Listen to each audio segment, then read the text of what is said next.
Good morning, fellow mathematicians. Welcome back to our video. Today, we're going to discuss another topic in the Mathematics in the Modern World series. And that topic is what is mathematics? What is mathematics? And we'll be answering it to the practical perspective. Previously, in the last videos in this channel, we have discussed what is mathematics to the historical perspective, the philosophical perspective, and the conceptual perspective. And this is the last perspective that we'll be discussing in an attempt to answer what is mathematics. And now, let's have the practical perspective. Finally, we can describe mathematics through its practical impact in our living. We can consider 4 possible settings for this. As human beings, we are opted to attempt and find out the applications of what we are learning. Dati din sa school natin, di ba, we are always asking, anong application nito? Anong kinalaman nito sa buhay ko in the future? Ano yung gamit nito in real life? Yan ang mga lagi natin tinatanong eh. Lalo na dati, nag-aaral tayo attempt of solving for the value of x. Sabi, kapag ba namamalengke tayo, blah, blah, blah, gano'n. Yun yung mga reasoning natin, yung mga bata tayo. Or even right now, ganun pa rin ang reasoning natin. And now, this is an attempt to change your perspective about it. Paano? Diba, dun sa mathematics kasi, hindi natin akalain na magagamit siya into 4 areas in our daily life. Hindi lang naman yan sa 4 areas, pero yun yung common. In our homes, in our schools, work, and community. Ngayon, let's attempt to dive into each setting. Una sa bahay, nagsisimula lahat sa bahay. Okay. In the home settings, in our homes, we are in need of financial arithmetic or our family budget. 'Di ba? Yung mga mga magulang natin, 'di ba? Binabudget nila yung pera nila, yung salary nila for our electricity bill, sa cable, sa internet, or na water bill, etc. Minsan may mga allocation pa ngayon for 11-11, 10-10, 9-9, 8-8, ang dami-daming numbers na magkatambal. Ngayon, isa pa. Also, appreciation of digital skills may help us in time telling, electricity and water meter reading, and the use of home appliances. Hindi natin alam, even in time telling, di ba part siya ng math subject natin ng mga bata tayo, in particular in the preschool, di ba? Yung mga time telling, because it is math. Di ba? Hindi naman natin hinuhulaan eh. Hindi naman yan nakabase lang sa gusto natin. Alam mo, gusto natin 2 o'clock na ngayon. Gusto natin 4 o'clock p.m. na ngayon. Hindi. There is an involvement of the sun, di ba? Dati nga, sundial, di ba? Ganun nga yung kung nasan yung sun, yung ray niya, ganun nagka-time telling dati, tapos naging digital na lang nowadays. Di ba? It involves math.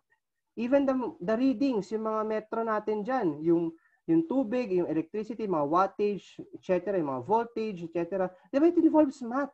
Di ba? Kapag nag-aral kayo dati ng TLE, di ba? May mga math doon, computation doon, mga amperes, etc. And even the THE, yung pambabae naman, yung home economics, etc. Ginagamitan pa rin ng math yun for measurements. Even the use of home appliances, di ba? Pag tataas kayo ng volume, di ba? It involves math kasi kapag mataas yung volume mo, mataas yung number na kino-correspond. Kapag mababa yung volume mo, hindi mababa yung number. It involves math. Tama? In addition, careful and precise measurement may aid as an advantage in baking and cooking, 'di ba? Kapag 'di ba, mini-measure natin kung ilan yung ilan dangkal, etc. Ilan yung itlog na nilagay mo, ganun, etc. Medicine intake, yung mga dosage, 'di ba? Hindi ka dapat ma-overdose, 'di ba? And doing do-it-yourself crafts, 'di ba? Umorder kayo sa Shopee ng shelf, 'di ba? Binubuo niyo 'yan. Diba? It involves math kasi may mga ilang centimeters ba, ilang inches, ito ba yung pasok dito sa part na to, diba? Woodworks, diba? Pinuputol mo yung wood. Garden works, diba?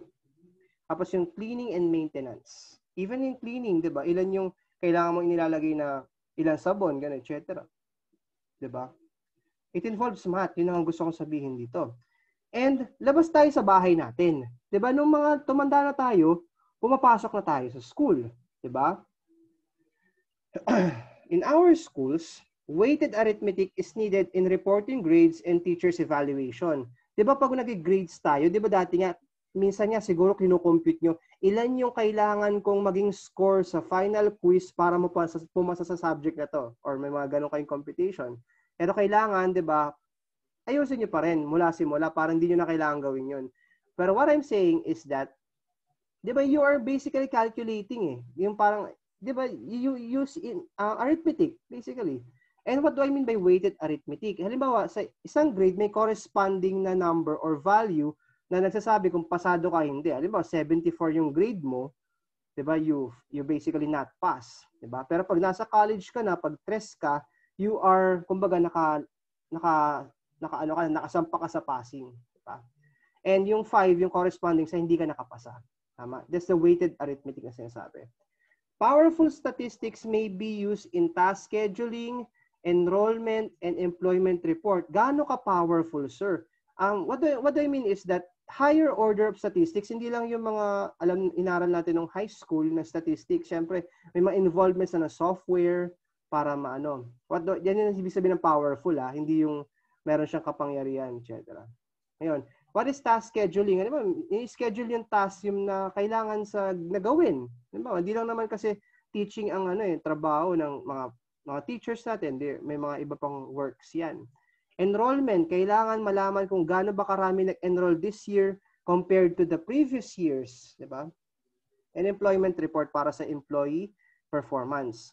Skills in chronological and numerical order may be used in file and book cataloging.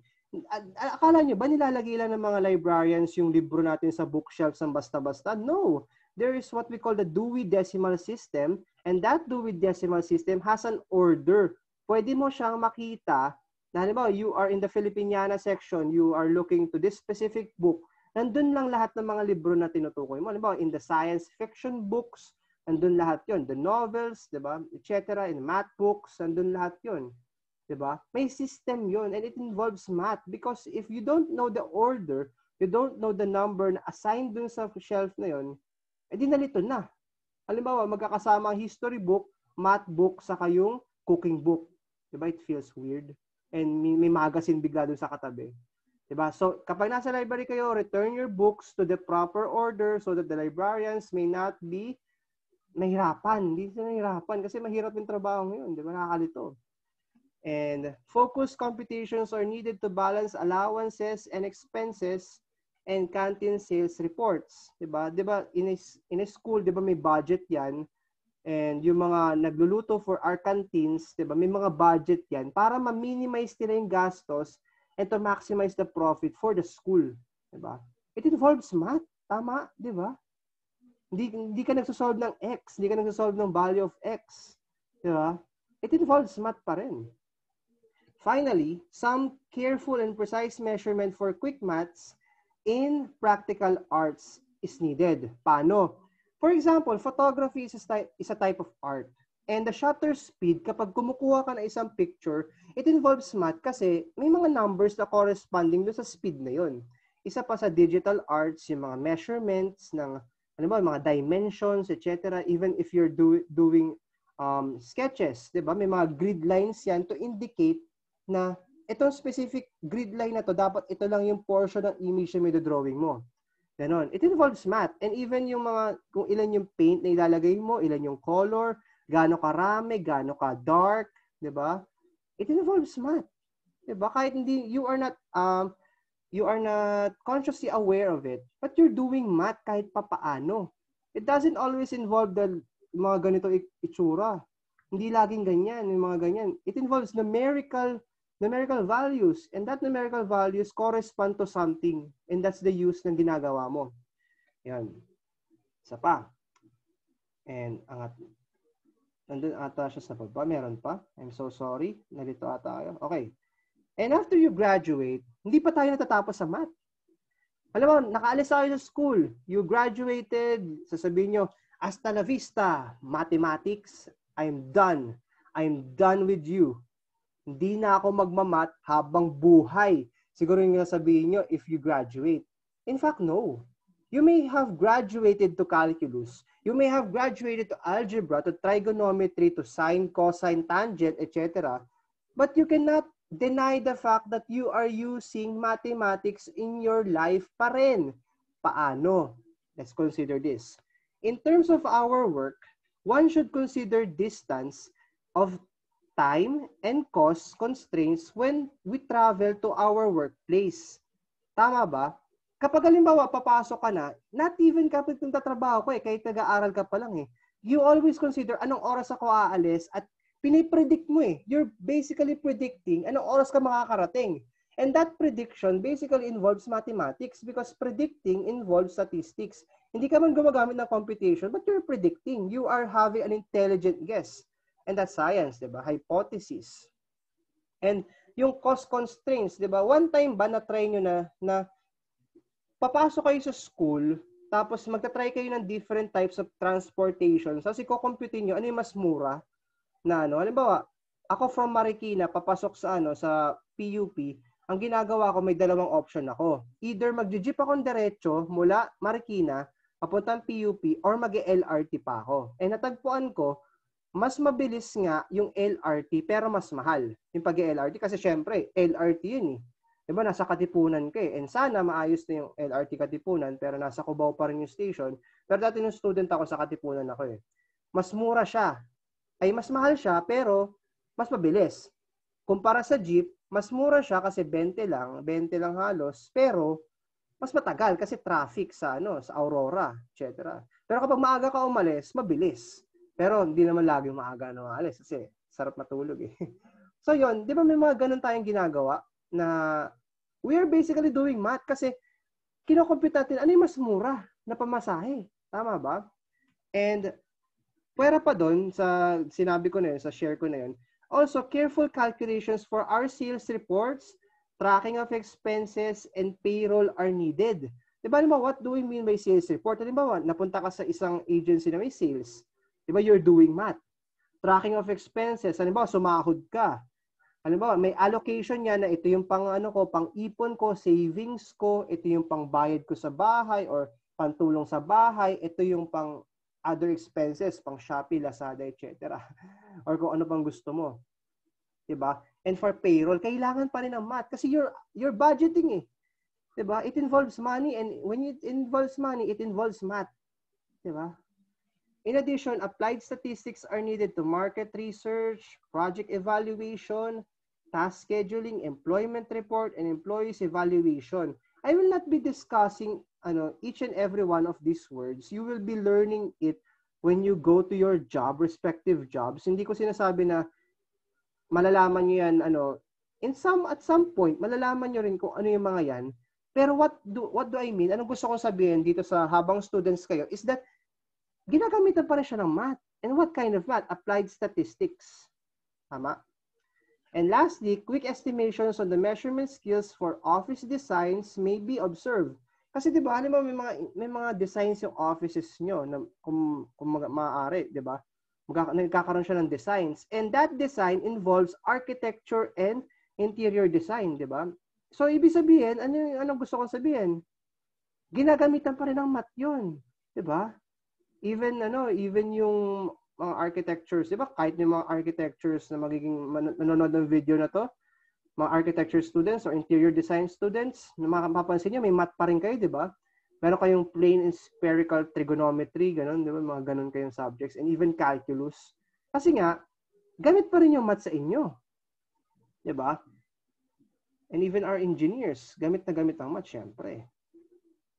And, sige, ang tanong siguro ng mga broadcast students ko dyan, sa amin, sir, anong gamit ng math sa amin? Sa journalism, di ba, yung mga reports sa journalism, di ba may mga statistics doon, si Mang Tani kapag sa GMA, or sa TU, di ba, may mga doon, may mga crime reports doon. Ginagamitan pa rin ng math yun, even the autopsy, mga etc. Even the statistics na binabalita nyo, ginagamitan pa rin ng math yun. Di ba? So, wala talagang takas. May math pa rin yan. Kahit wala na yung mga algebra. Meron at meron pa rin. Ayun. 'Di ba? Lumabas na tayo sa work natin. Sa community na tayo, kahit in general na, kahit sa lahat, in our communities, national or local officials use statistics for elections, una sa lahat. 'Di ba? May mga survey yan, 'di ba? May mga survey yan bago mag-elections kung sino yung pinapaboron ng mga tao, 'di ba? It uses math kasi hindi naman yung pakiramdam lang eh. Halimbawa, pakiramdam ko siya yung nananalo kasi siya yung kilala. Pero syempre nagkakaroon yan ng mga surveys, and that surveys, kapag may trend yan na sinusunod, it uses statistics to validate na tama yung pakiramdam ng isang tao. 'Di ba? Isa pa, census reports, construction projects, task scheduling, crime and prevention statistics, and price settings are also used. Halimbawa sa supermarket nyo, halimbawa nakita nyo yung isang mangwan is 19 pesos. Merong specific na dahilan, bakit siya 19 pesos? Hindi lang naman hinulaan. 'Di ba? Hindi hinulaan lang kasi meron tinatawag na supply and demand. And saan pumapasok ang salitang supply and demand? In economics. So basically, economics uses mathematics, 'di ba? Even yung mga, 'di ba? Naalala niyo ba ng grade 10 kayo? May economic subject kayo. Ginagamitan niyo pa rin ng algebra at some point yung mga graphs ng ng supply and demand curve niyo. Kasi nga ginagamitan pa rin ng math. Tama ba? Yun ang gusto ko sabihin. And usually, monetary computations are needed for task collection, outreach, program execution, and market expenditures. Ginagamitan pa rin siya ng math. Yung mga yan. 'Di ba? Lastly, any one of us needs to consider the distance, time, and cost whenever we travel to community establishments. 'Di ba? Kailangan alam natin yung pamasahe natin. Yun lang yung gusto sabihin nito. So, all in all, what do I want to say? This video concludes the attempt of us answering what is mathematics through the different types of perspectives. Ano bang goal? Bakit natin to diniscuss? Because I'm not forcing you to like mathematics in a mathematician's point of view kasi magiging bias ako. Bakit? Math major ako eh. Di ba? What I did is that tinignan natin yung different perspectives. Una, kapag mahilig ka sa history, hindi historical. Let's consider the backbone, kumbaga, yung pinaka-roots ng math. Paano natin ginamit yung mathematics through that age, di ba? Yung dating mga ninuno natin. If you are a philosophical thinker, kung masyado kang mapag-isip, I attempted to answer it in the philosophical perspective. Paano? Yung mga different perspectives sa mga yung mga nabanggit nating tao dati. Di ba? Yung mga kaalaman na dulot nila. Yun yung isang perspective natin. Susunod, if you are a type of mathematician na gusto mong malaman yung mga topics, yung mga involved, yung talagang nerdy, tinignan natin yung conceptual perspective. Inalam natin yung different areas of math. Tama? And lastly, if you want just to know the practicality of it, di ba, para saan ba yung math, nabanggit ko na in this video, the practical perspective. So in summary, I'm not forcing you to focus onto one perspective only. Gusto ko tignan nyo silang apat and get the knowledge out of it. Appreciate the mathematics na nasa paligid natin. Kasi 'di ba, hindi naman laging perspective kasi ng tao if math mahirap. Math mahirap, yun yung palaging magkasama eh. Math mahirap. Mas mahirap, math mahirap. Diba? Yun yung palaging magkasama eh, magkatambal eh. Yun yung sinasabi ko. Hindi lang natatapos sa mga algebra, calculus ang mathematics. Marami pang pinagagamitan. Hindi porket gumraduate ka na sa school, tapos na yung math, ginagamit mo pa rin siya. Unconsciously lang siguro. Hindi mo pa rin matanggap na gumagamit ka pa rin ng math. And ang gusto ko lang sabihin dito is that mathematics is a tool to address particular problems or concerns in our everyday living. It is a tool. Diba? Kumbaga, nakaakibat na natin yan mula noon hanggang ngayon. Together with proper thinking and decision-making, mathematics contributes many full ways to access our resources, maximize our potentials, and minimize possible failure. Because you're predicting na eh. Diba? To minimize the possible failure nga. And, di ba napapansin natin, mathematics has brought us to the moon. Diba, nakikita nyo naman yun. Lumabas na tayo sa ating comfort zone in our sa mundo natin, lumalabas na tayo. So basically, mathematics is an innovation of human development. It is an innovation. Kumbaga parang nag-grow tayo out of this. And if you hate math, you hate growth. Diba? I'm not saying na maging full-fledged mathematician ka, yung kailangan yung buong aralin mo. I just want you to stop the hate and appreciate its beauty because mathematics has brought a lot in this world more than you know.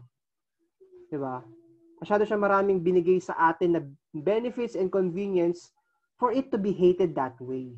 And it's quite unfair. Imagine ikaw in a room full of people that you have helped and eventually at some point dahil may chismis na sa'yo, na-hate ka na nila. What will you feel, di ba? Parang ganun ang pakiramdam ng math right now eh. So, I want you to stop the hate and appreciate the beauty of mathematics. Di ba? And indeed, specific matter in hand might need a little of mathematics. Di ba? Ginagamitan mo pa rin ng mathematics yung mga maliliit na bagay. And I want you to realize this lang na using that 4 perspectives, marami tayong natutunan. And I hope you learned something today. I hope you enjoyed the series, the 4 perspectives that is discussed. And next videos, we will be tackling the nature of mathematics, the patterns na nakikita natin sa paligid natin. And till then, mathematicians, see you real soon and good night and take care.